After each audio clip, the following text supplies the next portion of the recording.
करम मालिक जा जे पैदा कयो जहान। किरोड़े करम मालिक जा जे पैदा कयो जहान। मालिक मिठो मुझो आहे मूं ते मेहरबान। आहिन लखे एहसान हनीफ रहमो चए। फरमाशा गोट सानग्यार खां अब्दुल समद रहमो ढाटी गोट सोबे जो तड़खां मुराद ऐं खैरदीन रहमो गोट काठे जी वेरी खां मुरीद ऐं नसीर रहमो गोट मिठा तड़ लग हैदर जी ढाणी खां ताहिर रहमो ऐं मुमताज़ रहमो। हिन केसर जो सिलेक्शन मास्टर सुल्तान रहमो जेको असुल गोठ नूर खुआण जो वेठल आहे हींअर उमरकोट में रहाइश अथसि। तावन कयो आहे अता मोहम्मद रहमो ऐं अली हसन समेजो। उस्ताद इनायत बकवादी आशिक़ ॾिसी छा थो चए? अल्लाह साईं जो शुक्र आ जो न कोई फिकर आ। मौला वधायो मान आहे मालिक जो एहसान आहे। मौला वधायो मान आहे मालिक जो एहसान आहे।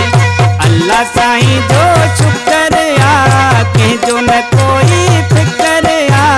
मौला वधायो मान आहे मालिक जो एहसान आहे। मौला वधायो मान आहे मालिक जो एहसान आहे।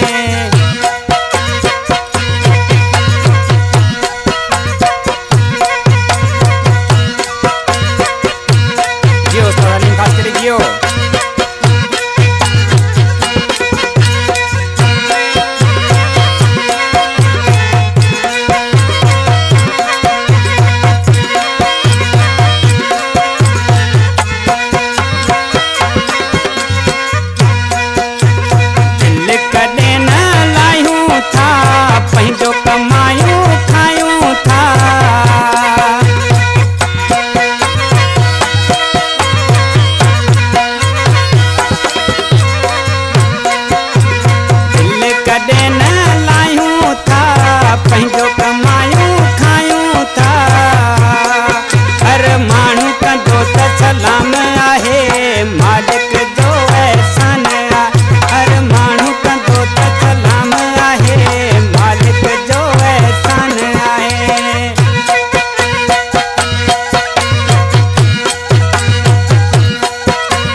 हैदर जी ढाणी खां मोहम्मद हनीफ रहमो जेको मुझो प्यारो दोस्त आ।